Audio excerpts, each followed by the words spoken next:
की बात करते हैं, आप पश्चिम बंगाल जाने की बात करते हैं, तो कहीं ना कहीं आप उत्तर प्रदेश में जो मजबूत सीटें हैं, जहां वोट है, उन वोटों को तो आप साधने का काम नहीं कर रहे हैं। तो समाजवादी पार्टी कहती कुछ है, करती कुछ है।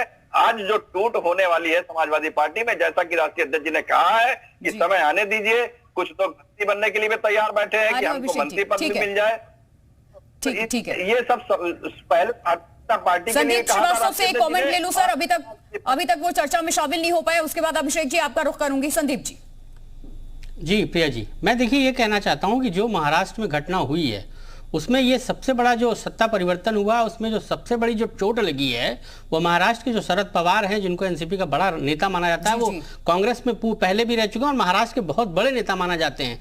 इसमें अगर ये टूट हुई है तो ये महाराष्ट्र के लिए चिंता का विषय है। और जो बात अभिषेक राय कह रहे हैं, जो बात सुनील जी कह रहे हैं, जो बात कांग्रेस के प्रवक्ता कह रहे हैं, देखिए ऐसा नहीं कहा जा सकता है कि समाजवादी पार्टी को आपने कह दिया और टूट के कगार पर पहुंच जाएगी। मैं इस बात से एकदम अभी इत्तेफाक नहीं रख सकता हूं, लेकिन अगर ऐसा कुछ होता दिखाई पड़ रहा है, जैसे कहा जा रहा है कि चाचा अखिलेश और चाचा के बीच में खटास बताई जा रही है, लेकिन जब से माननीय मुलायम सिंह यादव की मृत्यु के बाद जो इन लोगों का कॉम्पैक्ट हुआ है, उसके बाद मुझे इसकी संभावना अभी बहुत ज्यादा नहीं दिखाई पड़ रही कि समाजवादी पार्टी फिलहाल इतनी जल्दी टूटती हुई आपको दिखाई पड़ेगी। अगर उसके 111 विधायक हैं उत्तर प्रदेश में और उसको मुसलमानों का जो सुनील जी बात कह रहे हैं कि सबसे बड़ा वोट बैंक माना जाता है, वो वोट बैंक अगर उनके साथ दिखाई पड़ता है तो इसमें अभी मुझे लगता है थोड़ी सी जल्दबाजी होगी। जिस तरीके से आप जयंत चौधरी ने भी बयान दिया है कि वो अलग होने नहीं जा रहे हैं, तो ये सारे मामले ऐसे प्रतीत होते हैं कि देखिए अपनी तरफ से लोग कहते जरूर है, पार्टियों का काम है, राजनीतिक दलों का काम है वो कहना कि हम टूटने के कगार पे हैं,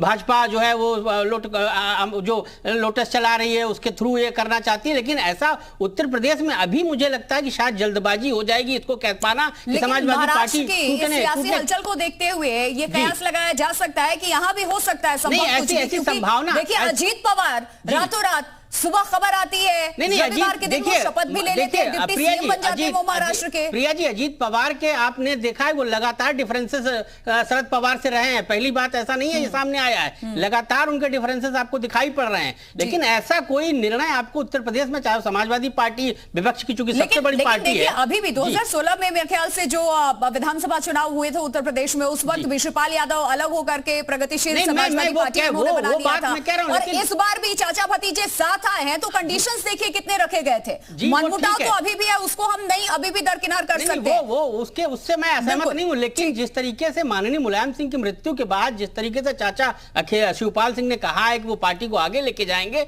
तो मुझे ऐसा लगता है कि शायद इसमें अभी थोड़ी सी जल्दबाजी होगी, क्योंकि भाजपा के साथ इनके जो पुराने संबंधी थे, जो सहयोगी थे, वो सारे भाजपा के साथ आज दिखाई पड़ रहे हैं। अभिषेक राय, आप ही का रुख कर रही हूं मैं, क्योंकि बहुत देर से आप जवाब भी देना चाहते थे। अखिलेश यादव को लेकर के देखिए अभी भी खबरें सामने आई कैसे वो तेलंगाना पहुंचे हुए थे।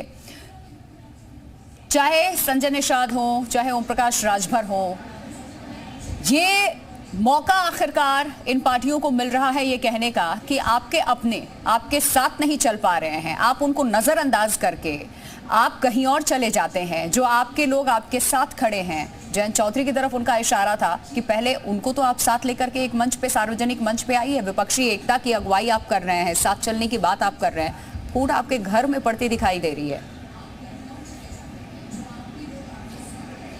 प्रिया जी, सबसे पहले मैं बताना चाहता हूं कि अंबेडकर जी की जब जयंती हुई थी 14 अप्रैल को, तो माननीय राष्ट्रीय अध्यक्ष जी के साथ जयंत चौधरी जी भी मध्य प्रदेश गए थे। तो हमें बताने की जरूरत नहीं कि जयंत चौधरी जी कहाँ हैं, और आज उनका स्टेटमेंट भी आ गया। पहली बात तो ये क्लियर कर दूं, ये जबरदस्ती की अफवाह बनाने की जरूरत नहीं इस बात को। रही बात हमारे जो सुनील भाई, बड़े भाई हैं हमारे, इनसे ये मैं जरूर बोलना पाऊंगा। ओपी राजभर साहब का बड़ी इज्जत करता हूँ, बड़ा सम्मान करता हूँ, लेकिन मैं एक चीज़ ज़रूर कहते ना अगर शुतुरमुर्ग जो है अगर तूफान आता है तो रेत में अपना सर दबा लेता है कि तूफान नहीं आएगा। अगर जहूराबाद सीट से माननीय ओम प्रकाश राजभर जी बिना सपा की या भाजपा की बैसाखी के बिना जीत के दिखा दे, तो मैं उनको ज़रूर मान लूँगा, बिल्कुल मान लूँगा कि वो जीत पाएंगे। शिवपुर की सीट से उनके बेटे को टिकट दिया गया था, और शिवपुर में क्या हुआ, वाराणसी की शिवपुर में सबने देख लिया। तो हमने अपनी पूरी ताकत लगा दी, लेकिन हम उनको जिता नहीं पाए, उनके बेटे को दूसरे बेटे को अगर हम एमएलसी बना देते तो आज ओपी राजभर साहब हमारे साथ होते और सारी बातें करते, लेकिन हमारे पास संख्या ही नहीं थी। हमने ये बात तो खुलेआम कही तो देखिए अवसरवादी कौन है ये सबको पता है। तो आप भी तो और ये कह रहे हैं अवसरवादिता अभिषेक का जी कि कहते जो हैं भी इस राजनीति तरीके हम के नेता हैं समाजवादी उनका लोग। समाजवादी पार्टी स्वागत करती है, फिर आप में उनमें फर्क क्या रह गया? अभी बात हुई थी रामदास आठवले को लेकर, उनके बयान को लेकर, पहले जो मेरी सवाल बात मैंने सुन किया, लीजिए। आपने कहा कि उनके लिए भी दरवाजे खुले हैं, फिर समाजवादी पार्टी बाकी पार्टियों में क्या फर्क है जो आप समझाने की कोशिश कर रहे हैं? बिल्कुल फर्क है, बिल्कुल फर्क है। हम सत्ता के साथ समझौता नहीं करने जा रहे। हम विपक्ष में बैठना एकदम मंजूर करेंगे, लेकिन जनता के हित की बात करना हम नहीं छोड़ेंगे, हम बिल्कुल नहीं छोड़ेंगे। और रही बात शिवपाल चाचा से, हमारे जो अभी कह रहे थे हमारे मित्र, फिर सर चुनाव के बाद ये पार्टियों के साथ गठबंधन होता है, चुनाव के बाद वो गठबंधन टूट जाता है, क्यों?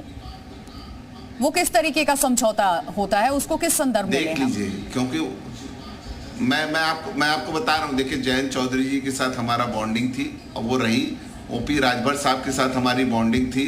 हमारे रथ में घूम के वो माननीय मुख्यमंत्री जी के खिलाफ किस तरह की बातें करते थे, और जब उनको वायु श्रेणी की सुरक्षा मिल गई तो उन्होंने भाई समय ही बदल दिया, सारी चीजें बदल दी। राजभर साहब कहते हैं कि बहुत बड़े नेता हैं, मैं तो कहता हूँ, मैं ओपी राजभर साहब का बहुत सम्मान करता हूँ, और वो कहते हैं बड़े नेता हैं, तो कहते हैं ये कहीं अगली होने वाली ऑपोजिशन मीटिंग के लिए निमंत्रण तो नहीं दे रहे अभिषेक राय जी आप ओपी राजभर को? नहीं, हम किसी को निमंत्रण नहीं दे रहे, हम किसी को निमंत्रण नहीं दे रहे। जो समान विचारधारा के दल हैं, जिनको ये है कि भारतीय जनता पार्टी को, ये जो सत्ता लोभी पार्टी है, जो विधायक खरीदना चाहती है, जो जनमत का अपहरण करती है, जो चुने हुए विधायक थे, मैंने आपसे पूछा ना, एनसीपी का जो विधायक जीता तो वो घड़ी निशान पे जीता था। घड़ी निशान पे जीता था कि नहीं? जनता ने उसे घड़ी निशान पे जिताया था। तो ये लोकमत का अपहरण हुआ कि नहीं हुआ? अपहरण हुआ है ये। उस विधायक को अभी चुनाव होने वाला महाराष्ट्र में, जवाब जनता दे देगी। कर्नाटक में जवाब मिल गया है, कर्नाटक में जवाब मिल गया है, मध्य प्रदेश में जवाब मिलेगा, ठीक है। और सुनील अर्कवंशी, जवाब मिलेगा, बराबर मिलेगा, बराबर मिलेगा। आर्य ओपी सिंह जी, देखिए अभी का अभिषेक राय जी हमारे कहते, थोड़े दिन पहले एक बयान सुना होगा, मौर्य से कहा था कि कहां वहां स्कूल पर आप बैठ रहे हैं, आइए 100 विधायक तोड़कर लाइए हम आपको मुख्यमंत्री बनाने के लिए। तो कहीं ना कहीं आप इस तरीके की भाषा करते हैं तब तो वो सही होती है, आप दूसरे की दल को तोड़ने की बात करते हैं वो तब सही होती है। और जब आज अपने दम पर इस तरीके की बात आ रही है तो आप कह रहे हैं कि इस तरीके की कोई बात नहीं है। तो समाजवादी पार्टी के राष्ट्रीय अध्यक्ष कंफ्यूज है। जिस समय नगर पालिका का चुनाव हो रहा था, उत्तर प्रदेश में चुनाव था, उत्तर प्रदेश में उनको रहना था, उत्तर प्रदेश की सीटें कैसे नगर पालिका परिषद चुनाव में बढ़ानी थी, महापौर की सीटें कैसे जीतनी थी, तब उन्होंने कहा कि इस चुनाव से कोई लेना देना नहीं। वो महाराष्ट्र और तेलंगाना भाग गए, कहीं पश्चिम बंगाल भाग गए। तो आज वो जिस तरीके का वो अपनी राष्ट्रीय छवि को दिखाने का काम है, और उत्तर प्रदेश जो कहा है तो जहां आज विपक्ष की सबसे बड़ी पार्टी है वो उसको ऊपर ध्यान नहीं दे रहे। तो कहीं ना कहीं इनको उत्तर प्रदेश के जो अपने विधायक हैं उन पर ध्यान देना चाहिए, जो आज उत्तर प्रदेश के अंदर मजबूत वोट है। बगैर बहन जी के लिए जो महागठबंधन बनाने की काम कर रहे हैं अखिलेश यादव जी, उत्तर प्रदेश के अंदर सफल नहीं होंगे। बोलिए बोलिए बोलिए अभिषेक जी, जल्दी से ओपी सिंह का। देखिए मैं बता रहा हूं सुनील भाई, नहीं, मैं सुनील भाई को जरूर जवाब देना पाऊँ। हम सफल होंगे कि नहीं होंगे, हमने हमेशा प्रयास किया है और जनता के हित में प्रयास किया। हम अवसरवादी लोग नहीं कि वायु श्रेणी की सुरक्षा मिल जाए तो हम भारतीय जनता पार्टी को, जिसको पानी पी पी के हमारे रथ से ही आप लोग गाली देते थे, क्या क्या बोला है माननीय मुख्यमंत्री जी के लिए, वीडियो रिकॉर्डिंग्स भेज दूंगा। तो आप अब उन्हीं की प्रशंसा करने में बैठे हो, स्तुति वंदन करने में एक सेकंड अभिषेक जी, ठीक है, इसका जवाब वो जरूर देंगे। लेकिन बीएसपी के साथ आप गए, बीएसपी सरकार को भी आप लोगों ने बताया कैसे भ्रष्ट सरकार थी वो, कांग्रेस के साथ भी आप गए थे, आपको याद होगा। उसके पहले भी कांग्रेस के लिए क्या कहा था आप लोगों ने? किसी को भ्रष्ट नहीं बताया, हमने किसी को भ्रष्ट नहीं बोला, हमने किसी को भ्रष्ट नहीं बोला। हमने सरकार की विरोधी नीतियों के बारे में बताया और जनता ने हमें चुन के 4 बार उत्तर प्रदेश की जनता ने हमें चुन के सत्ता में बैठाया है।